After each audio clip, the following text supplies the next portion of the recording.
Good evening and welcome to this edition of The Hot Seat. I'm Nidhi Razdan, and here's an interesting story about my guest tonight. It's believed that Atal Bihari Vajpayee once told her that both of us are Teflon-coated politicians. In other words, nothing negative can ever stick to us. Well, Mrs. Sheila Dikshit is well into her third term as the Chief Minister of Delhi. The phrase anti-incumbency that political pundits like to use quite often went completely out of the window when it came to her re-election, and I'm happy to have her on the hot seat today. Thank you. Is that story about Mr. Vajpayee true? Did that conversation happen? Yes, it did, many years ago, when he was not in power, and just gone to see him because he was a little unwell. And so he said that. And it's something I remembered ever since. This must have been about 25, 30 years ago. And I remember it, and I recall it even now. You recall it and do you believe it? Because when you look at what your political rivals have tried to do over the years, whether it's the law and order situation in Delhi, the transport system, every allegation, but here you are back for the third time. Nidhi, this is a part of our lives. A politician's life is, the way Indira Gandhi was attacked, or even Mahatma Gandhi was attacked. So when you get into this political scenario and take an active part, it would be foolish of you to expect. Nobody's ever going to say anything. You know, speaking of rivals, and you've had more than your fair share within your own party, and I see you're laughing about that. Just about 3 years ago, the then Delhi Congress president was at loggerheads with you, and it's no secret that sections of the party high command were backing him. Was that a very difficult time for you? It was a painful time. It was painful, and I decided that let's not react to it, because once you go into a battle of words against each other, or get argumentative, then it only makes matters worse. So I took it in my stride, and I said, all right, what will be, will be. But was it particularly painful when you saw senior leaders within the party backing this? Yes, it was painful, and I thought everybody was misunderstanding me and not really relying on what I was trying to do. And I also told myself that, it's not fair for everybody to understand you. I become a little reticent about myself. It's so difficult to keep on talking about yourself. Look, I've done this, look, I've done that. So I just let it be, and I said, well, work will speak for itself.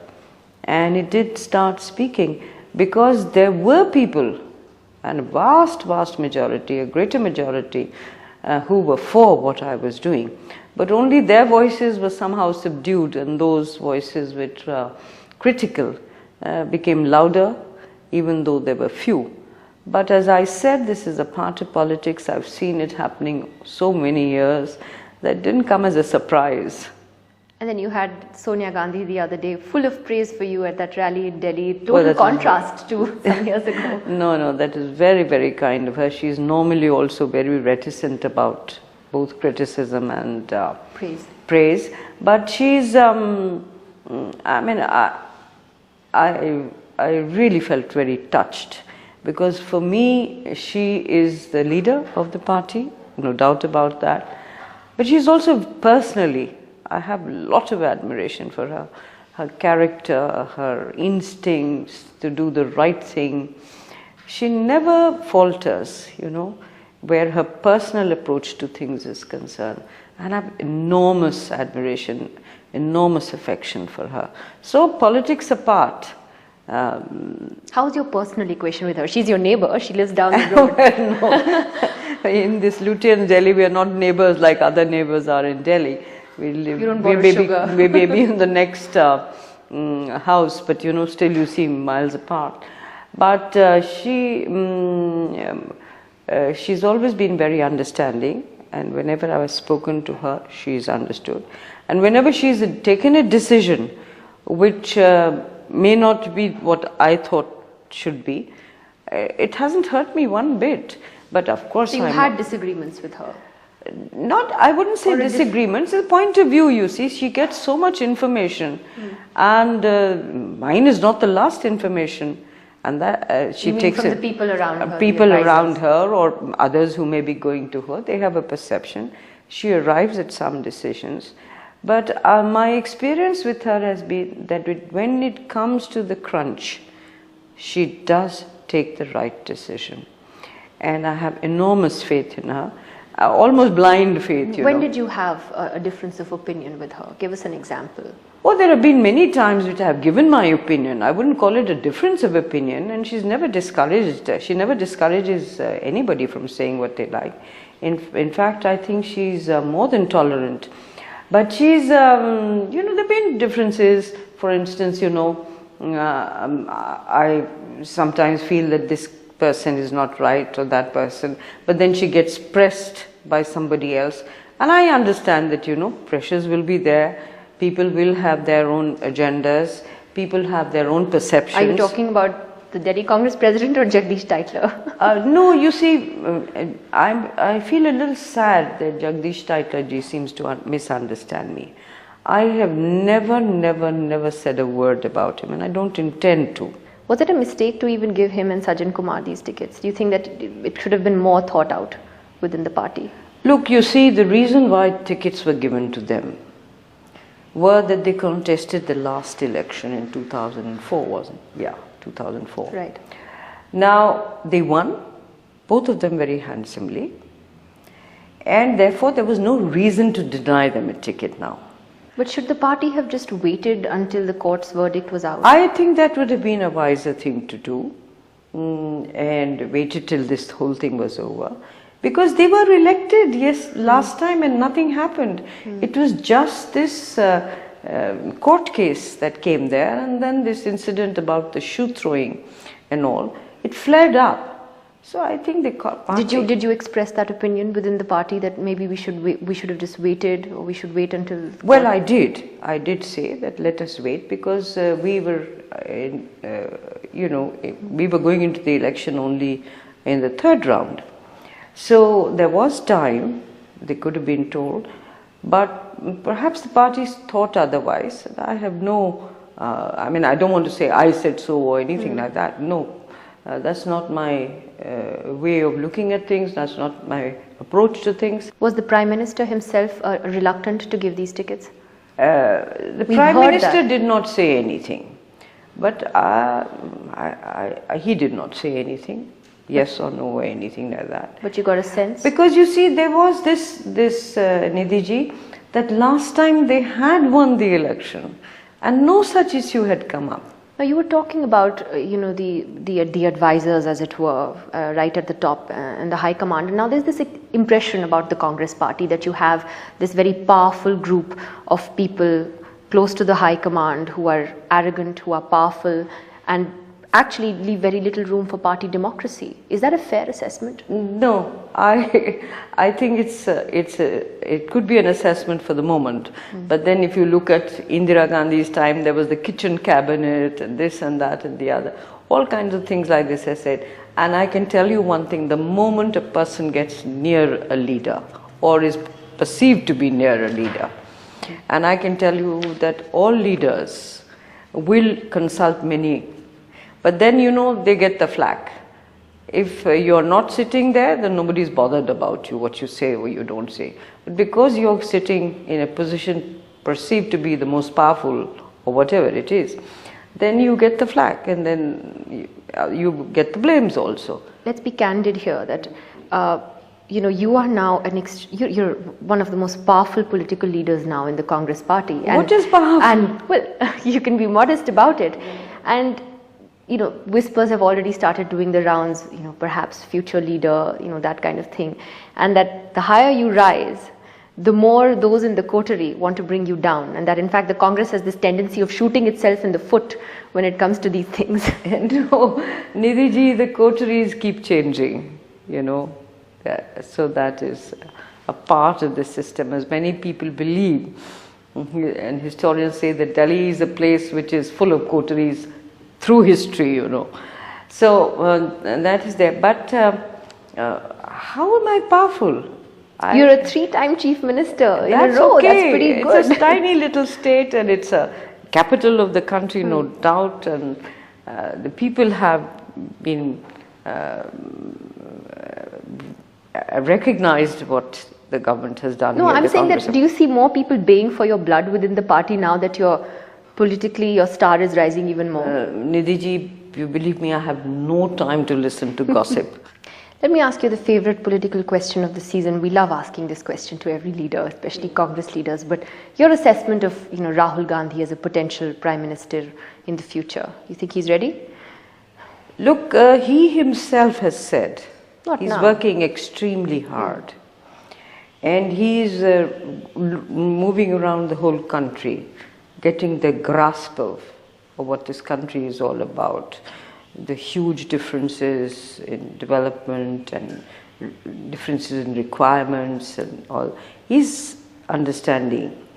And it would be unfair to say that he's going to become the Prime Minister just now. Well, not now. But in future, if he shapes up well, he's doing very well now. If you look at the Rahul Gandhi of 2 years ago or 3 years ago, he's a much more confident, much more knowledgeable about India person. He's making the right sounds. And it's difficult to say the future. He will make his own future, and people, the party, would be very, very much behind him. Well, what about Priyanka? What are your thoughts on her? I mean, she's kind of not ruled out politics in the future now, but she's very charismatic. And do you think, in your opinion, that it would be good if she did step in? Well, she certainly is very charismatic, and she's also very natural. You see, she's not one of those who is saying something and meaning something else, or is very cautious. It comes to her. It's come to her. Do you think that could really be another turning point for the party if Priyanka was to get actively involved? Yes, of course it will be. Of course it will be. The day she decides, I think there will be great joy and happiness. It's her own reluctance and her own reasons.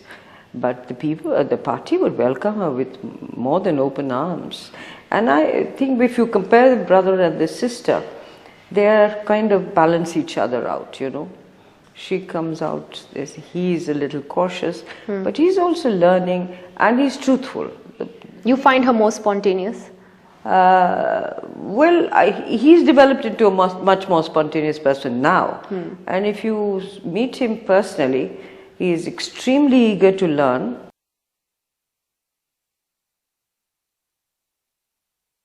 So then, you're a very candid person, you're a very candid politician. What do you think is the overall picture? It can't be a completely rosy picture for the Congress. I know you're not going to say that, but do you realistically see a third front at all? Do you think it's going to be a Congress-led government again? Or do you think that you might have to work a little at the numbers? What's your honest assessment? Look, I tell you, the real battle which is across the country is with the BJP and the Congress. And the BJP's campaign and its talks, the way its speeches and all, are talking of issues which are not relevant, and that they are a little negative. Like, for instance, if we had a slogan called Jai Ho, they had a slogan called Bhai Ho. Now, when I ask the people what sounds better in your ears, is it Jai Ho, obviously. Now, so I think somewhere they seem to have lost track of time. That they're still stuck on the mandir. They're still stuck on the old Hindutva. What do you think of this growing clamour within the BJP that we've seen in the last few days about Narendra Modi as a possible future Prime Minister? You really think he has a chance? You see, Narendra Modi is a good administrator, no doubt about it, and he has given the impression about him is that yes, he is a good administrator. But he is also a highly communal person. Now, in this country, you cannot be a communalist. You have a multifaceted society. You have enormous diversity. And in a democracy, every individual is important. Every vote counts. Now, how he plans to become a Prime Minister of this country, because the Godra scenes are going to come right back. They'll always haunt him. Yes, they'll always haunt him. And not only haunt him, haunt the people more than haunt him. And the allies, of course. Yes, and the allies. But all right, a good administrator, if that's the only job of a political leader, then you might as well have a good chief secretary and a good cabinet secretary and let them lead the country. But at least, you're being candid and saying, yes, he's a good administrator. You think he's done a lot. He is. He's perceived to be a good administrator. He's supposed to be a decisive kind of a person. But that's not what enough. is forgivable and unforgettable is his attitude towards a divisive society.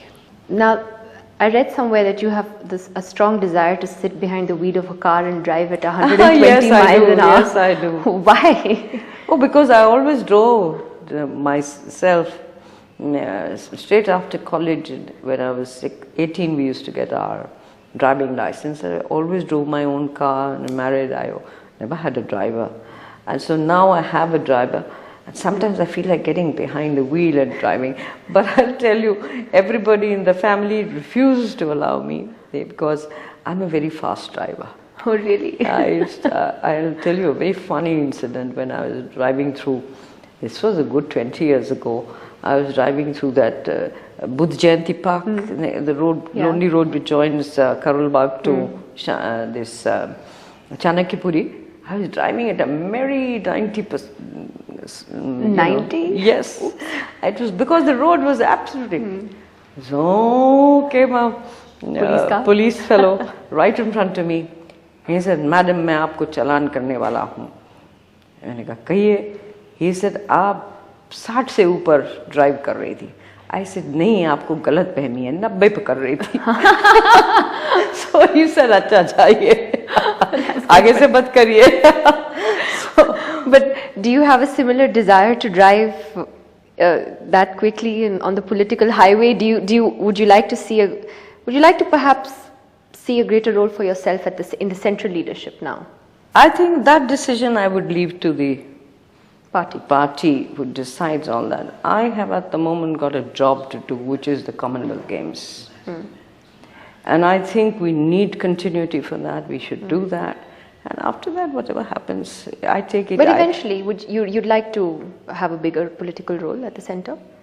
Nidhi ji, I've really never thought of it. I'll tell you, my life has been one big... Come on, that's the politically correct answer. No, it's not political. I'm telling you really the truth. That, I never thought I was ever going to come to Delhi politics. I was in UP. I never thought that. Never, not even in my dreams. I live in Delhi. I've been brought up in Delhi. I am a Delhiite. But I had gone to UP and contested an election from there. Now, suddenly I was made this. But, and I enjoyed it. I must say that beating the BJP in 98 was quite a job, and we did it. It came with a huge, massive majority. Next time around again. So I enjoy what I do. I enjoy a film, I enjoy a play, I enjoy reading a book, I enjoy listening to music, I enjoy the family, I enjoy friends. So I'm just one of those people who just enjoys. And whatever I'm asked to do, so be it. All right, well, I can tell you a lot of people do think that you will be playing a greater role at the center eventually. As I said, that's the decision of the High Command. Very diplomatic answer, but Mrs. Not Sheila diplomatic is a truthful answer. How can I say I want to do this? Well, why not? Everyone has ambitions. No, you may especially have in politics. But how does your ambition stem from what? It has to be a reality now. I have an ambition. You have an ambition. We all have an ambition. But we keep that ambition saying, all right, when it comes to, we'll see. But I don't go after astrologers or soothsayers to tell me, yes, next year you're going to become this, or third year you're going to become that. So you take it in your stride. And I must tell you, really, however small this job may be considered in the larger context of India and Indian politics, I enjoy it because I treat Delhi like a home, like any woman would treat a home. So for me, it's a labor of love and passion. All right, well, Mrs. Dikshit, it's really wonderful to have had you on this show. Thank you for joining us today. Thank you very much.